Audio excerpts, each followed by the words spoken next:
Монгол улс баяжуулах хуульдар багтаагаас түүхийн нөхцөлийг хямд үнээр хятад руу экспортлдог. Харин энэ хагас хятад улс ганцын үйлдвэрүүдэд багасгаснаар манай улсын нүүрсний экспорт 50 хүртэлх хувиар буураад байна. Нүүрс экспортлдог хамгийн том харилцагч бол Хятад улс.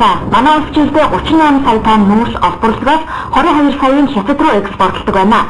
Гэхдээ бид баяжуулж коклжүүлсэн биш түүхийгээр нөх сонирхолтой байдаг нь хямд үн өртөгтэй түүхийн нүүрсийг хятадууд өөрсдийн улсдаа баяжуулж гангийн үйлдвэрүүдэд ашигладаг байна.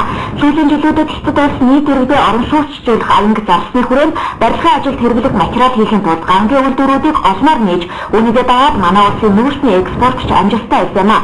Эсэн ч сүүлийн саруудад Европ улсын хямрал эдийн засагт нөлөөлснөөр гангийн үйлдвэрүүд хаагдаж манай улсын нүүрсний экспорт 50 хүртэлх хувиар буураад байна.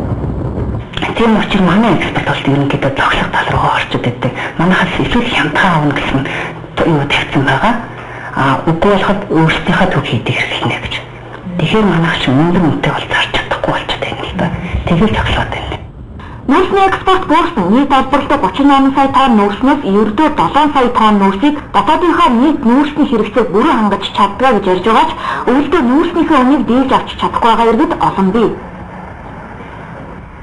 Манай бодлол одоо яг Монгол улсын бол дотоодын нүүрсний үн бол тийм өндөр биш.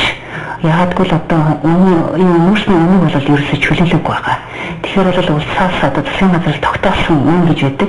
Тэрний дагуу нийлүүлэгдэж байгаа. Тэгэхээр чэнжид нүүрсний оныг хөөрөгдөн зардаг болох нь тодорхой болж байна. Нүүрсний он экспортын станцуудад нийлүүлдэг, ердөө хэрэглэгчдэд нийлүүлдэг гэд бүгд өөр өөрийн үн өртөгтэй байдаг.